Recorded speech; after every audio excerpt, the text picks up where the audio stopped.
Alabama felt slighted by the College Football Playoff Committee last year. But this time around, there's no disrespect to point to. In the final top 25 rankings before Selection Sunday, the committee made a small adjustment with big implications.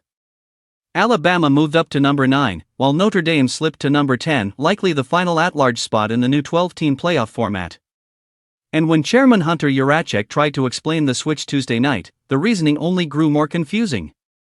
This subtle change carries major consequences. If number 11 BYU wins the Big 12 championship, the Cougars would almost certainly push the last at-large team out of the field altogether. With the rankings now flipped, that team would be Notre Dame, not Alabama.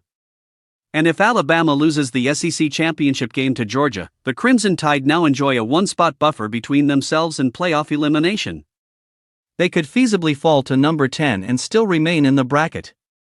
But if Alabama loses and BYU wins? All bets are off, especially if it's a lopsided loss. So what exactly convinced the committee to elevate 10-2 Alabama over 10-2 Notre Dame? According to Yurachek, it came down to the Crimson Tide's 7-point win over Auburn. A rivalry win in a hostile environment, yes. But still a win over a 5-7 Auburn team that fired its coach weeks ago. Alabama needed a late touchdown just to escape Jordan-Hare with the lead, and there's nothing about that performance that screams playoff boost. Yet somehow, the committee viewed it as impressive enough to leapfrog Notre Dame. Yurachek admitted the decision wasn't unanimous. In fact, he said the debate between Alabama and Notre Dame has been one of the fiercest the committee has faced over the past 3 weeks.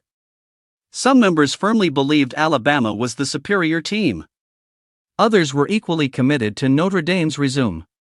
And even now, the justification for the final switch feels flimsy at best. But whether fans agree with the move or not, the ripple effect is undeniable. Alabama now sits in a much safer position heading into championship weekend. Notre Dame, meanwhile, is suddenly vulnerable to being squeezed out of the field entirely. And BYU's upcoming showdown could throw one more wrench into an already chaotic playoff picture. In a season filled with debate, the committee may have just added one more twist before the bracket is revealed.